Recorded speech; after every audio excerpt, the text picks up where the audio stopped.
Sorry, they insisted that they fit a lie detector to me before I actually started the presentation. There's another piece of equipment missing.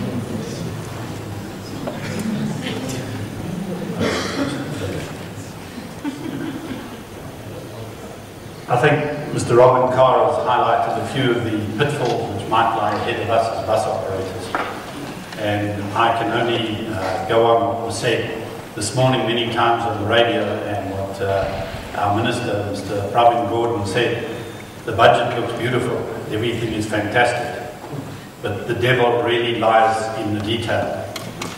Don't believe what everybody is telling you, because an opinion is really just an opinion. The Star Workplace, the sort of local gossip column, Monday, December the 12th, it said, transferred workers are still protected. The law has been amended to include the takeover of services. However, the statutes are not clear enough whether the new entity must or must not comply with Section 197. And I think Robin has highlighted that. Be careful of what you're getting into, because there is a lot of problems ahead of us. Is industry safe, and who must pay the bill? The only guarantees, and I think this has been mentioned already, of safety is after the following has taken place. The Labour Court of Appeal, the Constitutional Court, and once again, I must remind you, an expert opinion is still just an opinion. It is not the law as being laid down. What is a going concern? Opinions and a wish list. At this present moment, everything is just a big wish list. And as you see, Labour, everything is a going concern. Government has stipulated in some of their documentation, it says, you will be forced to take over all the employees at their current rates and benefits, according to a professional opinion. Now, the reason why I highlighted that is because if it is going to be included into a contract document that this is a Section 197, obviously that is just a professional opinion and will have to be tested, and as said, going down the line. Industry says, obviously we always do, show us where the money is and we are happy to oblige.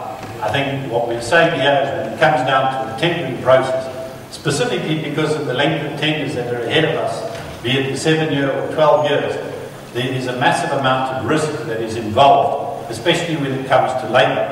And I think the next slide actually highlights what has happened over the past 10 to 12 years. It says, in the beginning, in 1995, Richards Bay, 550 workers lost their rights to year service. 1999, with all the new tenders here in Gauteng, all workers lost their service records and reduced pay was put into the thing because of the clarity of the 197 and whether this was the case.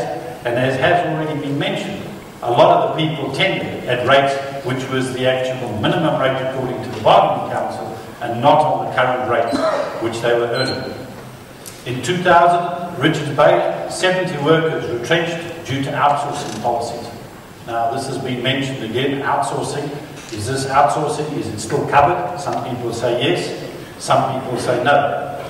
2001, KZT sold its consortium to some 5 million rand provision for retrenchment in the restructuring fund was lost in transit. It was taken to the appellate court to determine who will carry the can. A total from both parties, nearly 4 million rand in legal costs. 2003, Durban, 1,000 workers lost their service records.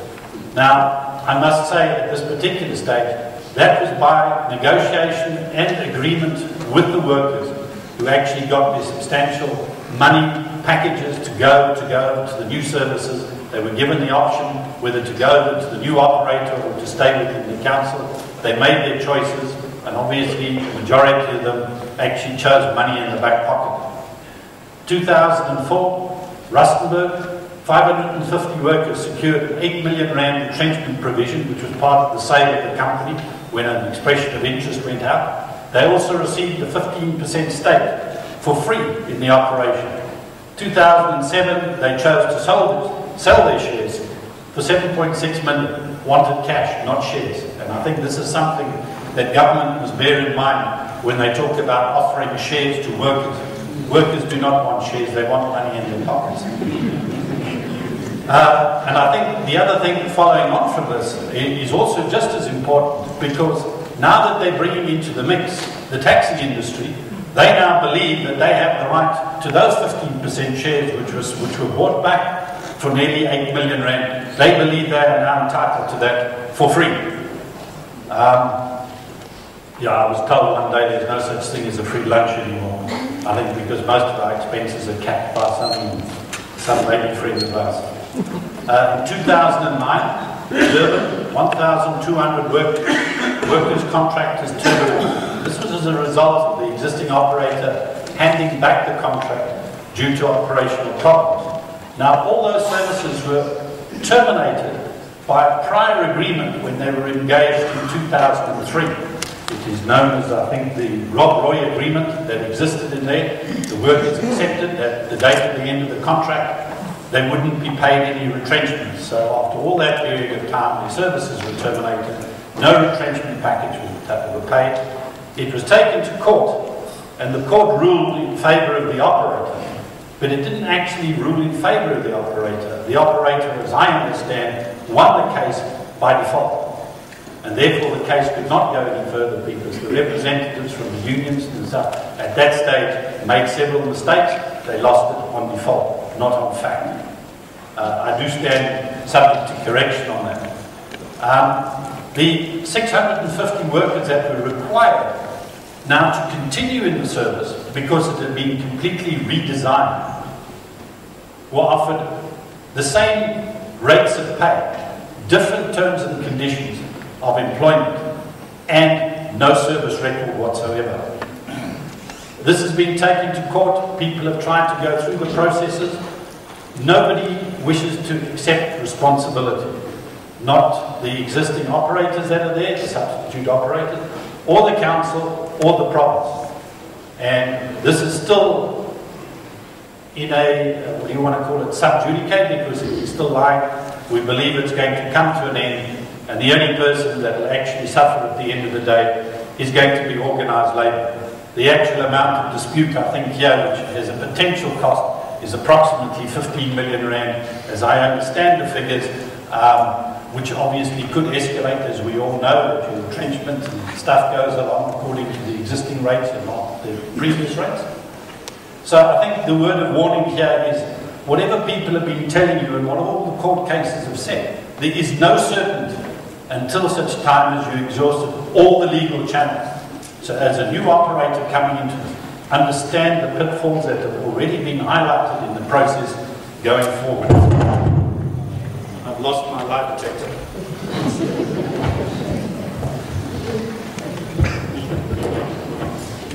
I've just put it somewhere else so that it doesn't pick up any other noises. Thank you. The way forward. This is just some estimated costs as to what is actually happening. Labour currently represents about 24% of costs in public transport, a significant figure. Everybody will always tell you transport is not important. Transport is way down the list of priorities as far as government is concerned. Without public transport, be it buses or taxis, everyone, including pensioners, relies on this labour force, that is the bus operators, bus drivers, to get them to school, work, hospitals, pension payout points in a safe, reliable and affordable manner. Very few of these people that are currently in the bus industry have a service record spanning more than 10 years. Makes you think, is labour protected in the process going forward? And have they actually been treated fairly in the past? It has already been highlighted what I call the new mix of employees. Who will agree to move? The main operator, just as an example, is 70% of the, he now owns 70% of the existing operation on a negotiated basis. SMME set-asides 10%. These are figures I've just drawn for easy calculations. Taxi groupings 20%. What will now happen to surplus staff? This question has already been asked. Everybody comes to the table, whether it be with taxi drivers, whether it would be with bus drivers from the SMMEs, and the main operator. He now has a surplus of 30% of his staff. What happens to those? Taxi operators who surrender taxis to be part of the new system, what about their drivers? The new mix of benefits and service records. what happens to all of this? Who will provide for all these accumulated benefits? Where's the money coming from?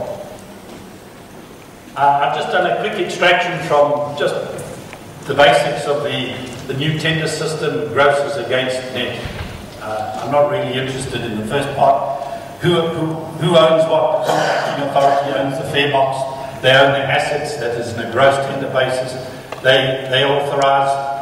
Contracting authority caps the subsidy. Contracting authority decides on the fares. Now, the capping of subsidy in DORA, the deciding of the fares, at latest negotiation round, we estimated and worked out we needed at least a 14%. It was actually a 13.7% increase.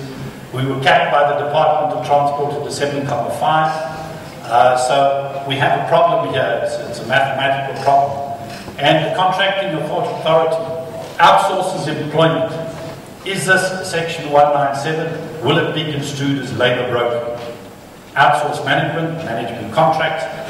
Operator must take the risk on wages and fuel and stuff like that. Wages, fuel, the most important component here is fuel, which show the risk portfolio going forward. In the net, operator owns the fare box, operator owns the assets, operator takes all the risk, operator employs all the staff, Section 197. Contracting authority caps the subsidy, contracting authority decides on the fares. As far as I am concerned, and this is my opinion, personal, nothing to do with the people who employ me at all, there is no place for DORA or fare restrictions here. You get what you pay for. Just a few of the pitfalls which may come about on a 7-year budget, and it has been said. The reason I'm putting these figures here, you'll see in the next table that comes, DORA between 5 and 6%. Currently, it's between 50 and 60% of the turnover. Your cash multi-journey tickets, 7 to 10%, 40 to 50% of revenue.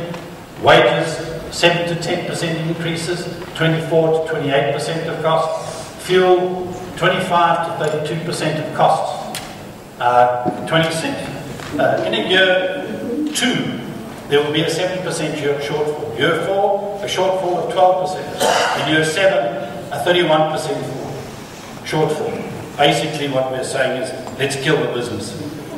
This table here is very significant because it tells you the mix. After 7 years, 49% will come from subsidy, 51% will be the cash component. Now here is the real shocker in the next table. Wages will only represent 15%. Fuel costs will go up to 57% and other costs to 28%.